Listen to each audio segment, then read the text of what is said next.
I'm not particularly an expert in any given area, and I don't think I ever will be. Not because I don't have the ability to. It's just nothing really holds my interest for long enough. I really like learning new things and learning about different things, but once I reach a level of base knowledge, I tend to get a little disinterested. This might have to do with the fact that I have ADHD. I know that some people don't think that's a real thing, but it doesn't, I guess at the end of the day, it doesn't really matter why. It just matters that that's kind of the way that I am. And I enjoy doing things that I'm not particularly good at because I think that's the moment of fastest learning. So the fact that I enjoy learning, that those beginning stages are when I'm doing the most of it. It can be kind of an issue though sometimes when, you're trying to actually be good at something, or you need to be good at something and you need to put in the extra time to become maybe not an expert, but at least more competent in a particular area.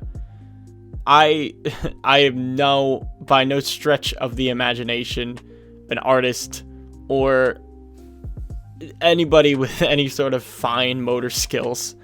I can't draw in a straight line.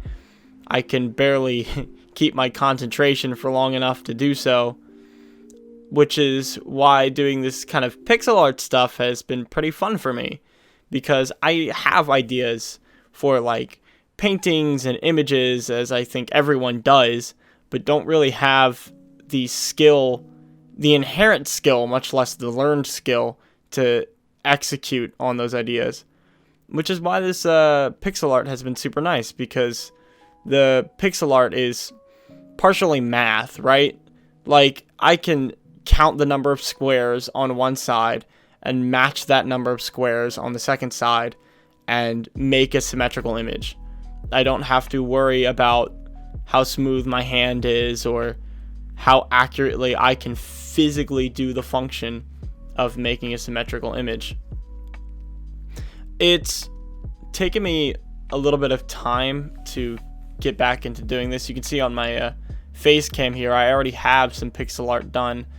I did this back when I was just starting to stream and I needed some overlays. And I didn't really have the money or the drive. I think I had the money, but I didn't really know if I was going to keep doing it at the time to really pay for an artist to make me some overlays, make me some animated or even static overlays with Photoshop.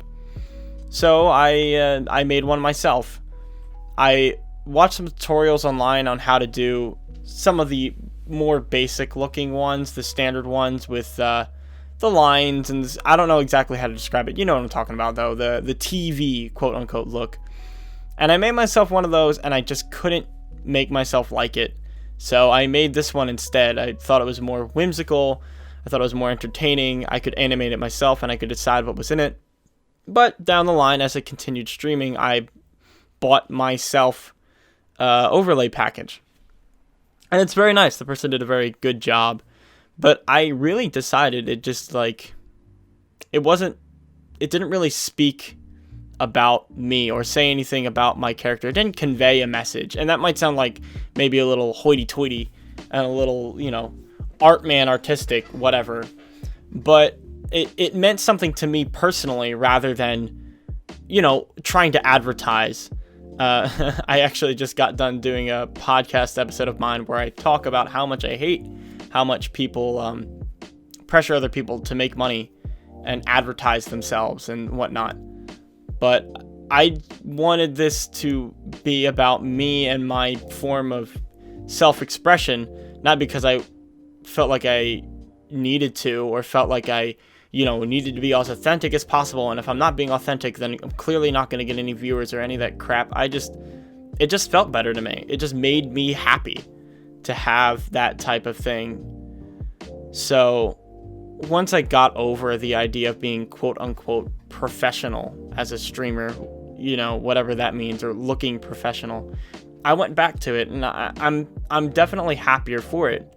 But I decided that if I was going to have a face cam in that style, I needed the other ones to be in that style as well. So I set out to drawing more things.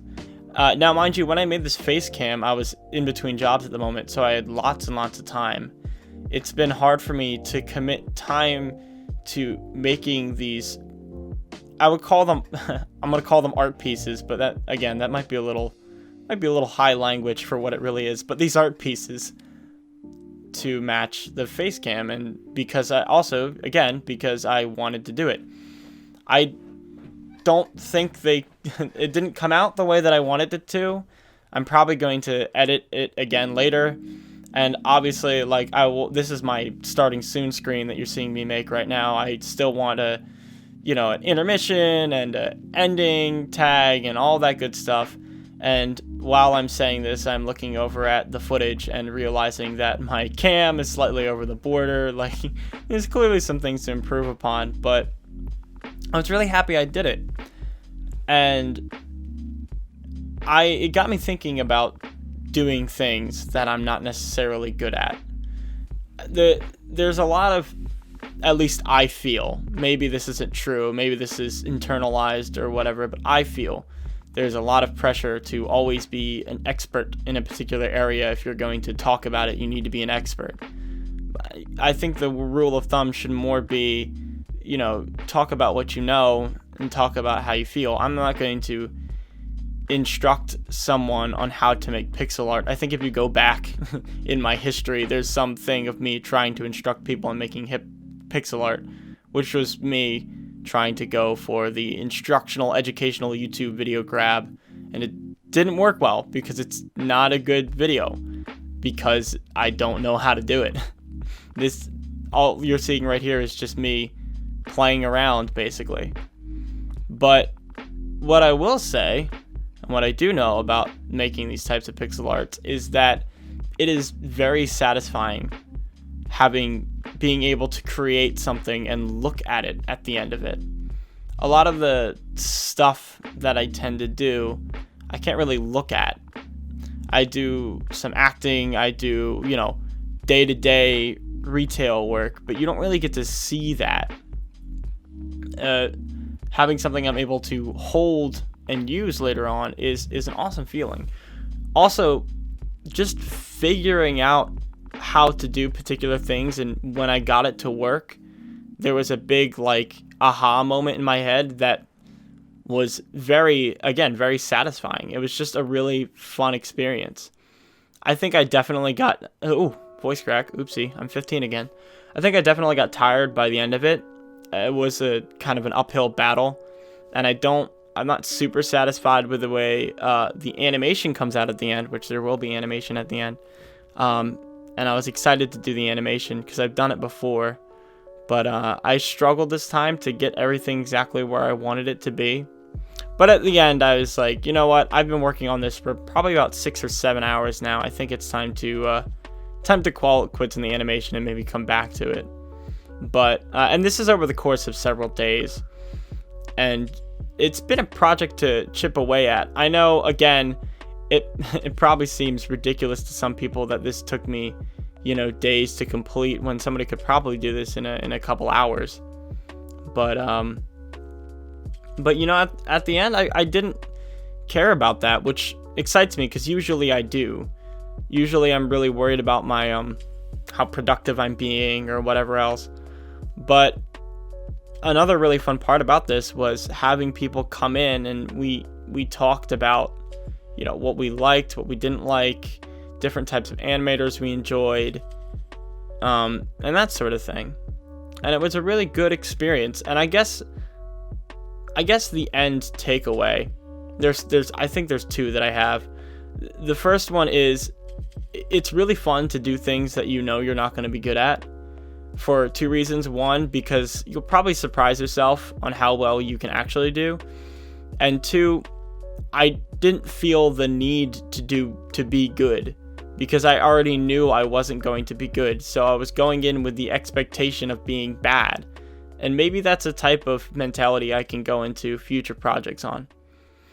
And the second takeaway after the first part is to do things that represent yourself rather than represent what people want you, or what, I guess I should say, do things that represent yourself, not what you think other people want you to represent. This is hard. Talking's difficult. Do what represents you rather than what you think other people want you to be. And that's probably a really cliche statement, but I feel like it's easy to say and hard to do. It's hard for me to do. I struggle with it pretty much every day, as I think most people do. But sometimes you lose, and sometimes you win by making crappy pixel art over the course of 7 hours, which is probably way too long. But I really enjoyed it. If you like this kind of thing, I don't always do pixel art, but I probably will be doing some more soon. If you like this kind of thing, you can follow me on Twitch. I'll have my link in the description. I usually do Monday, Tuesday, and Friday at 7 p.m., although I'm generally late, so I'm usually on by 7:30. But hopefully when you come on by, you'll see some fresh new transitions and pixel art pieces and whatever else. Alright, have a good week. See ya.